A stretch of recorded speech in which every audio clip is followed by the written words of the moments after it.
I was about to leave the restaurant my brother Julian owned when the manager suddenly blocked me.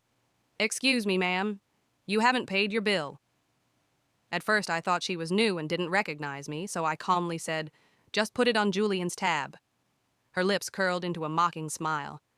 "Julian doesn't cover gold diggers. Pay up." I froze. Gold digger? I wasn't just some random guest. I was one of the major investors who had helped Julian launch this place. My name was on the business paperwork. But before I could even explain, she waved over two waiters. "Take her to the back. Let's teach her how we deal with liars." The staff hesitated, but her tone was sharp. Within minutes, I was dragged into a dark storage room, shoved against crates of wine. The manager, Stephanie, Julian's girlfriend, stood over me, arms crossed like she was queen of the world. "You think you can just waltz in here and pretend to own the place? Not on my watch. Pay the bill, plus a $500 disturbance fee, or you're not leaving." When I refused, she snapped her fingers. One of the men struck me across the face. My ears rang, my vision blurred, but I remember laughing bitterly. "Do you even know who I am?" That only enraged her more. "Some desperate woman clinging to Julian's money," she sneered. What she didn't know was that my best friend Mia had been waiting in the car outside. When I didn't show up, she came inside and saw everything through the partially open storage door. Mia pulled out her phone, recording every humiliating word, every violent act. Later that night, I called Julian. My voice was calm, but inside I was shaking with fury.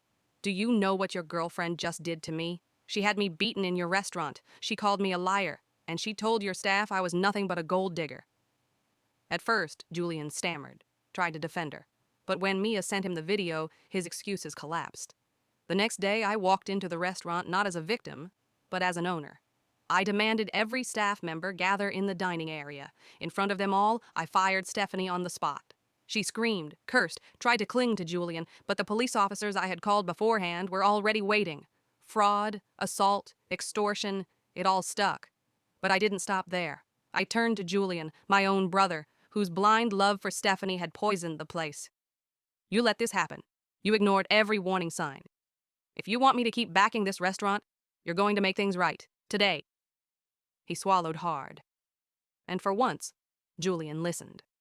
Wages were corrected, toxic policies scrapped, and staff members finally had a safe environment. Slowly, the restaurant regained its shine, not because of Julian, but because I refused to let one woman's arrogance destroy everything. And as for Stephanie, she traded her designer dresses for an orange jumpsuit. But here's the real question. Would you have exposed her like I did, or walked away and let the business burn? Follow and comment your thoughts.